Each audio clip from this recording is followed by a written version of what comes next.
Hi guys, this is a short video on how to create still life contour line drawing.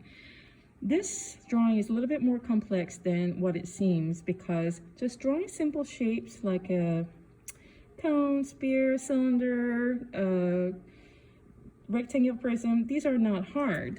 However, you need to think about the relationship and the spacing and arrangement, compositions of where all these visual elements are placed. So that's what we are really going to focus on. First of all, let's figure out the center line for all this. And I'm going to go ahead and just switch the layer here. And this will be my center line horizontally. And this will be my center line vertically. So I'm going to go ahead and do that. And I'm going to do a rough estimate of where everything is.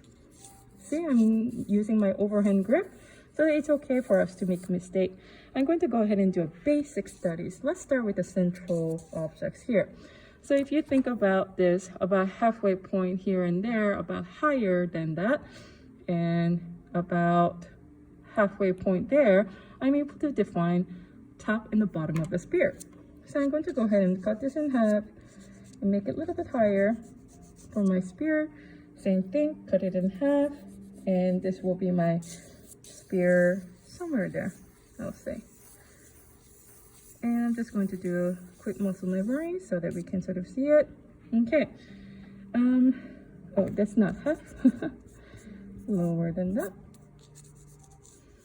All right. It's okay for now. It needs to be very sketchy. All right, let's go ahead and move on to this sphere. I'm sorry, rectangular prism. I'm going to sort of think about where everything is. It's a little bit off to the right from the center line. Do you see that little bit of spacing here? Right, all this space. I'm going to go ahead and give that little bit of space here. And I'm going to think the edge of it is about halfway point, but to the right. So I'm going to cut this in half, but move it to the right, just about here, and that's going to give me a pretty good estimate where I should be placing my rectangular prism. And I'm just going to do a very quick sketch, and we'll get to the angle later on. Let's go ahead and talk about cylinder here. Oh, I'm sorry, I didn't mean to move the camera. Here is the center line for that. So I'm going to think, okay, ooh, so sorry. All right, here's my cylinder, just about, and it gives me a little bit of space on the right, and it's about halfway point here, so that gives me a pretty good idea where to place my cylinder. It's about halfway point, and here's my top. All right, pretty good. Now let's go ahead and get to the cone. So here's a halfway point, and I'll say 1, 2, 3. It's about 1/3. So I'm going to go ahead and cut this in 3. Yeah, 1, 2, 3. So I'm going to go ahead and make this center line there, lower than that point right there. If you look at it, if I was to extend the bottom of the cone, you see it's about here,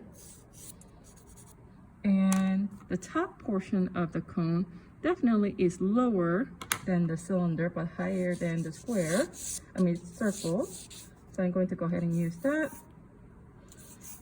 to create a rough estimate on my cone. So we are done with the overall basic composition. Now I'm ready to have a seat and start drawing. It's a good idea for you to always start from left to right if you're right-handed, so that your hand doesn't smear your drawings. So let's go ahead and get to it. I'm going to go ahead and erase this. Actually, I'm just going to hide this layer. There we go. So let's go ahead and get to it. And let me just add this. Okay. So measure the angles. I'm still using overhand grip, but switching back and forth between my pencil grip too. So I'm going to move it, find the angle, So what I'm doing, I'm measuring this side of the angle with my pencil and just sliding it over. Do you see that? So I'm going to go ahead and do that. And the right hand side of the cone is darker, so I'm going to use several dark lines. And I'm going to go ahead and go to the left hand side, measure the angle, bring it over, pretty good. And I'm going to lightly sketch this side because of the value differences. I'm going to go ahead and estimate. And this side is definitely darker because of the shadow, so I'm going to make this darker. And I'm going to make this section a little bit darker because it's sitting on a white table. Okay, we're done with the cone. I'm going to go ahead and just erase the center lines. Let's get to the spear. We have a pretty good arrangement. If you look at the gap between here, I think we are pretty good. This is the reason why we want to do compositional studies first.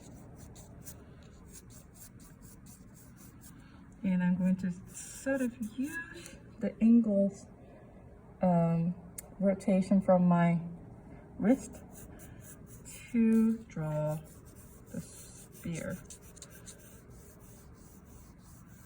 All right, I think you're pretty good. I'm going to go ahead and lighten this section. It takes time to do a correct spear. Please do not trace an object. It takes a little bit of time to draw it, but give it your best. All right, I think I'm going to go ahead and make one nice smooth line.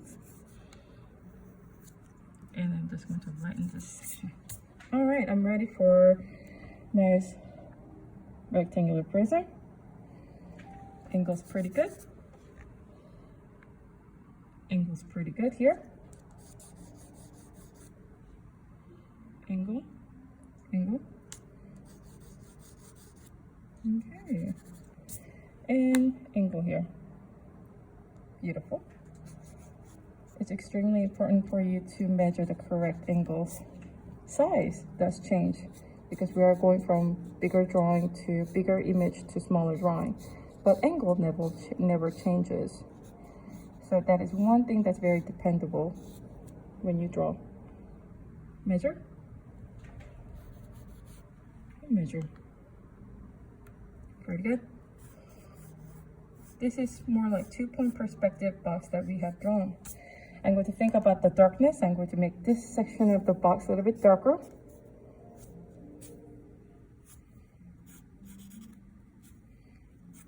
And this section of the box a little bit darker. And here I am, moving on to spear. I'm sorry, cylinder. Oh, this forms. All right. And I'm going to go ahead and round up, sort of a half an oval. And same thing here. And I'm just going to curve it and capture. All right, shadows. Think about the shadows and how it's affecting the overall sketches. And shadow. And I see shadows here and shadows here and there. And there we are, done. Sign, and we're good to go.